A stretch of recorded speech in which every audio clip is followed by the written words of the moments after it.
Hey everyone, welcome to the Be Rad podcast. I'm Brad Taves, and this is episode number 3. Today's talk is called Small Feet, Big Rooms. Enjoy.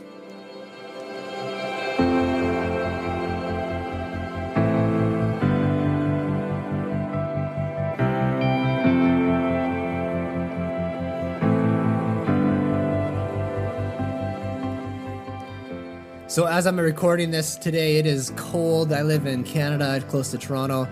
And when I think of feet, especially in the wintertime, they get cold so fast. And hands and any kind of extremity on the outer part of your body. And so as I'm thinking about this podcast with feet, mine are actually, I don't have any socks on right now, which I should, as I'm looking out the window, lots of snow out there. But feet and hands, man, they get cold so fast. So today's episode, feet, small feet, and big rooms. Where am I going with this? Okay, well, first of all, there's the image that I want to share with you is the foot in the door gets you into the room. And the first thing I want to start off with saying is that there is a premise that we all hold to be true that suggests that opportunities are going along in our life and we need to exert ourselves and put ourselves in a position where we will not lose out on the opportunity. And oftentimes when you think of that phrase, a foot in the door, it is us making sure that we are putting ourselves in a position where we won't lose out on something that's being presented to us. And that, for many ways, I mean, that is the reality of the world that we live in and the system and the game that's being played, is that you might lose out. You know, if you do not purchase this thing by midnight, the sale is going to end. Or if you don't put in the work, you're going to be looked over when it comes time to being promoted at a job. Or if you do not do XYZ, you will not get the outcome of whatever it is that we're signed up for, the thing that's being promised to us. So in many ways, there is an idea that the door is closing in life, in these opportunities that come by, and they're work-related and financial and even relationally at times. And we don't want to miss out on that. And there is a sales tactic that the world uses, which is that fear of loss. And that often will drive decision making. And just to make sure that we don't lose out, we will proverbially have our foot in the door and making sure that we are still there to get the sale or to get the promotion or to get the advantage that life is going to be giving to us. But again, that's a system. That's a game that's being played in our world. And do you want to play that game? And, you know, in many ways, we are playing the game. And it's not a bad game. It's not to say that it's altogether wrong. But is there another game that's going on? Or is there another system that is kind of beyond the confines of that game? And what is that, right? And so what I want to suggest is maybe there's a new premise or a new foot in the door analogy that I can leave with you. And this is where there is a door, okay, and you have a foot, and the foot is the first thing to kind of enter into the door, which will lead you into the room. But there's no pressure on the door. It's not trying to push you away. The door is not even being slammed in your face because you said no and you somehow weren't available or you declined the opportunity. It's simply a door. It's simply an invitation that gives you an opportunity to discover what's behind it. And do you want to discover what's behind it? Are you curious, or are you just apathetic? And you're like, well, I don't want that door. It doesn't mean anything to me. That's the kind of door and the foot analogy that I'm suggesting here. So again, it's not let's get your foot in the door so that you won't lose out, but it's more of, what if I put my foot in that door? Where is that door going? And what possibilities could arise if I did step into that new space ahead of me?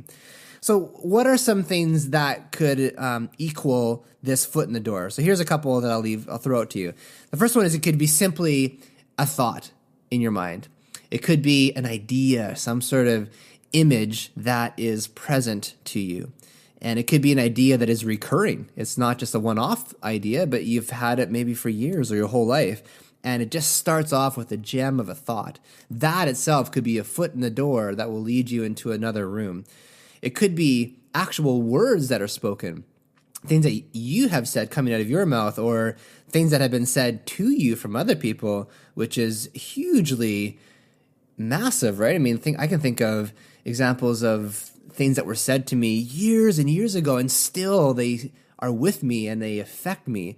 So words are that gateway into another area or another room of your life. It could be actions that are taken, simply just showing up, activities that you have done, and they are moving you from one place into another place. It could be an intent or a desire, something that is within you that wants to be expressed and come out. That can be your foot in the door of, I would like to do this. I'm not sure if I can do this, but I want to try because I don't know. Maybe it's possible, and I have this burning desire that is wanting to explore something beyond maybe where I am right now.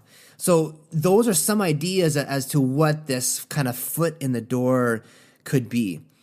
But let's say that you are now open to the concept, or like, okay, this is a door. There's an invitation for me. I'm not being pushed out. Doors are not being slammed in my face. I'm not engaging with the game of this world per se, but I'm seeing the door as an invitation into something that I'm curious. I don't know where it's going to lead. I don't know what's on the other side of the door. Maybe I don't want to be in that room. Maybe I'd rather be in this room because this feels safe to me and I feel comfortable here. But maybe you're also bored. Maybe you are not content to stay where you are.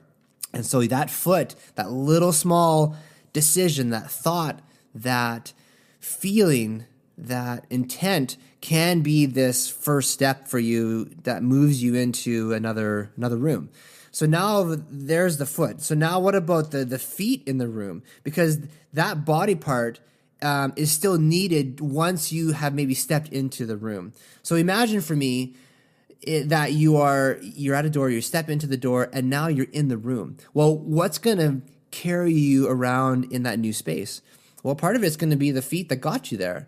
The original thought, or the original word spoken, or that original action that made you show up.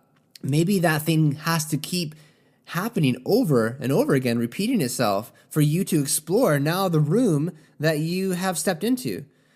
So again, the previous room, the one that you came from, it's fairly well known. The lights have been on. You can see all the contents of the room. There's a track record. There's a confidence. Like this is where I've been my whole life, and I feel certain and I feel comfortable here. And now, man, this new room, whoa, it's a bit unknown. It's dark, right? Maybe the lights aren't fully on yet, so there's a mystery to it all. We bump into things where we don't know where the furniture is, and we don't know where we belong in the room, and so we lack confidence knowing how to navigate through that. I think a great analogy would be you are in junior high and you've spent all your years there, and all years, but however many years, unless you keep failing or not passing grades, but you kind of get to the end of it and you own that school. You walk the halls, you belong there, you know who you are, you've got the sense of identity, and then all of a sudden you go to high school and you don't know who you are anymore because you're in this bigger place and bigger people and bigger responsibilities, and all of a sudden you are not so confident anymore. Whereas a year ago or a couple months ago, you knew who you were, and now it's unknown to you. But that's part of life, And then all of a sudden you finish high school and move into college, and then you move into another space, and then we go on in life. And I think maybe perhaps sometimes we just have stayed in the same room. We haven't gone beyond the room that we've been in for the many years that we've been there. In our earlier days, it seems like we have to transition more frequently as teenager and adolescent and adulthood and being parents, and all of life is a transition. There's no time where all of a sudden you get to check out and not be a part of the change that is happening. And if you do decide to check out, then you're actually digressing. I think you've opted not to grow, and you've said, okay, this is as far as I'm going to go. I don't want to keep pursuing growth and expansion challenging things, and that can be a huge problem too. But this idea of like the new space, the new I'm in this space now. What does this feel like? What does this look like? And there's going to be a certain amount of a lack of confidence when we first step into it, and that should be completely normal because that is the transitions that we go through in life. Well, one of the most beautiful movies that I think represents this to a T is the Lion, the Witch, and the Wardrobe, which is the famous book of C.S. Lewis, Chronicles of Narnia. And I remember, first of all, I remember seeing the movie in the theater, and I was on a date with my wife. And at that point in our life, we had two boys. They were really young. That was kind of our first date in a long time. And I remember sitting in the movie, and I just knew when I saw the character Lucy, I knew that I was going to have a girl. And I had this intuitive voice inside me that just told me, yeah, that girl that you see on the screen, you're going to have one of them. And she's going to be in your life. And the cool thing is that very night is that my wife told me later on that she actually wanted to tell me that she was pregnant before the movie started, but the timing was kind of off and she felt like that wasn't the right thing to do. And she ended up telling me after the movie that she was pregnant, and we didn't know we were having a girl, but we found out once our daughter was born.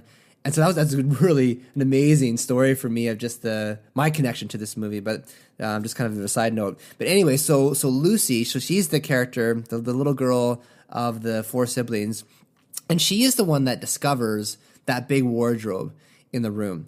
And what's interesting is that she finds it, first of all, because she's playing a game with her brothers and her sister. And she's playing hide and seek, and she doesn't know where to go. And she ends up going to this room with this big cloth over this massive dresser, and she pulls it off, and it's very majestic, and it's massive and ornamental. And she's curious about it, right? She's like, what is this thing?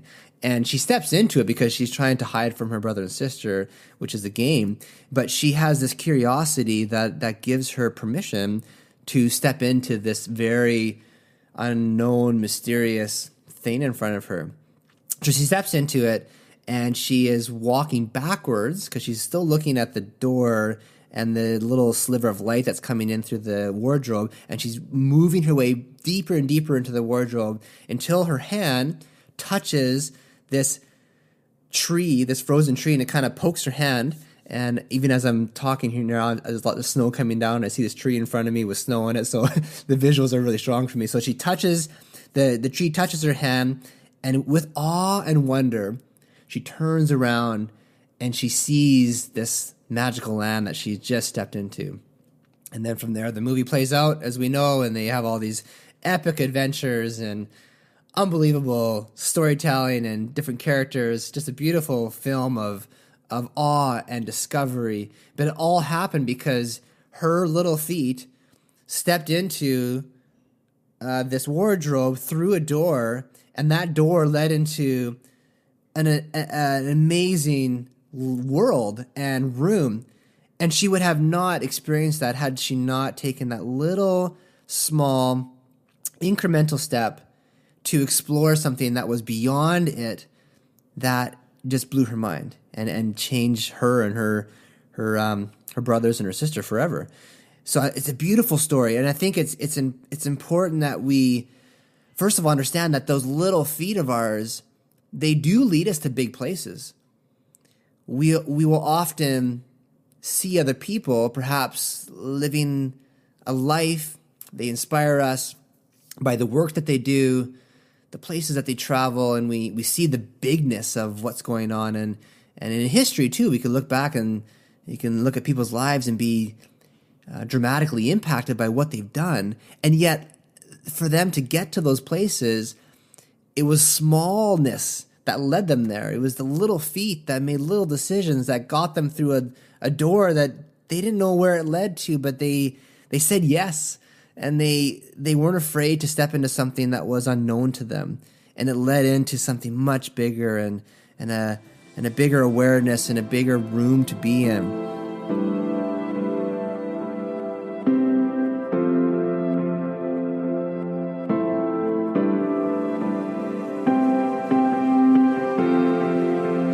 I had this phrase come to me in meditation recently where it was just make room. That was the phrase that came to me, make room. And I've been learning as to what that means for me. And part of that is to give myself permission to expand the room that I'm in.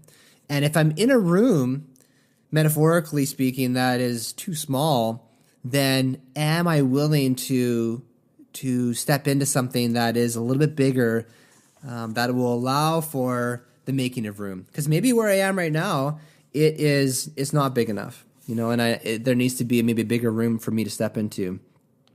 An author that has deeply impacted my life recently is Richard Rohr, and the book Immortal Diamond is fantastic, and I want to read a bit from it. He's talking about the false self, because the whole book is about the discovery of your true self, and he says this about the false self. First of all, that's not bad, and it is what it is, but it kind of gets us to a certain point in life. And he says this: we grow big inside constricted space and situations, although none of us wants to admit it. Some have said that we would never grow up if we knew we were going to live forever in this world. I suspect that is true.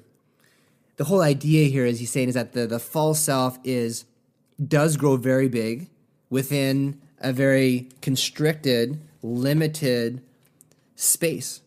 And that space is our own head.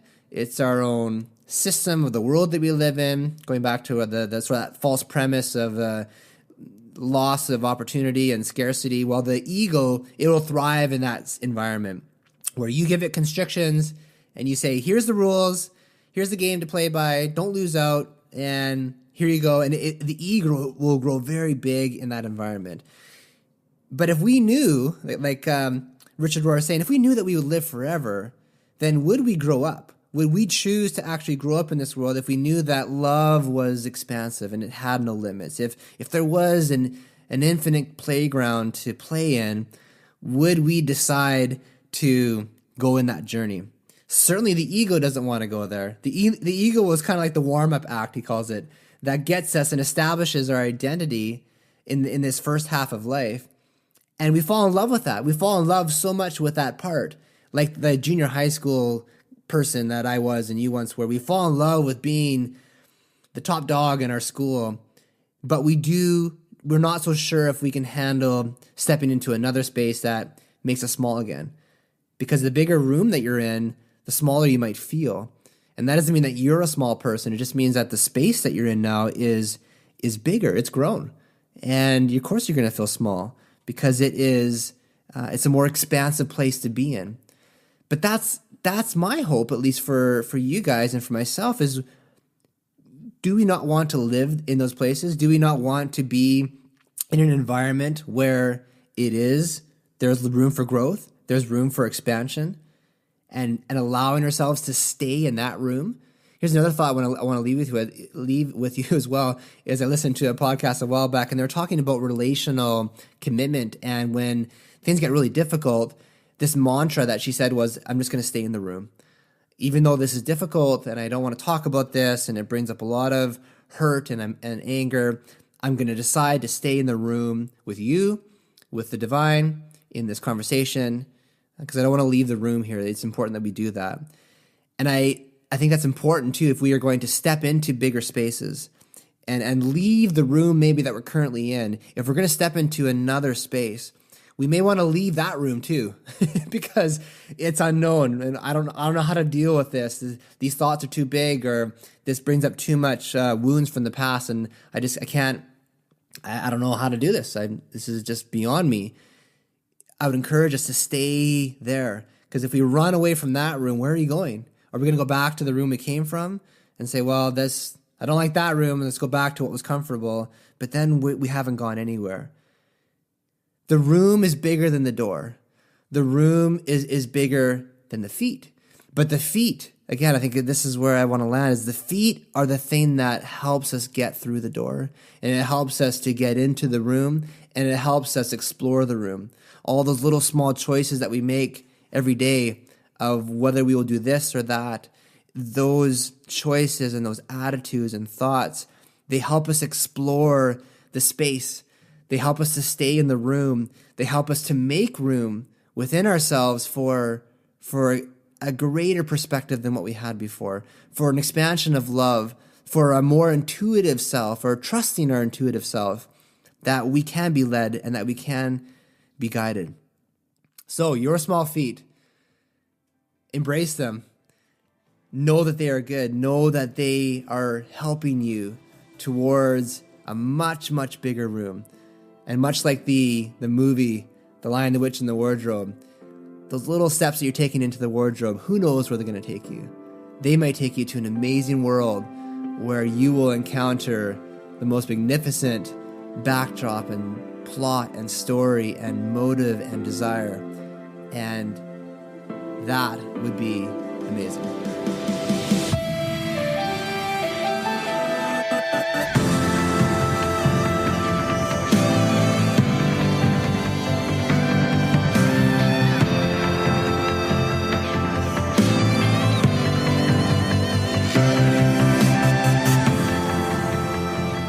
Thanks everyone for checking out this podcast. If you want to take the next step and connect with me, I'm on Instagram, Facebook, and my personal site, bradtaves.com, which is spelled BRADTOEWS. Thanks again for your time, and I hope to hear from you soon. Much love.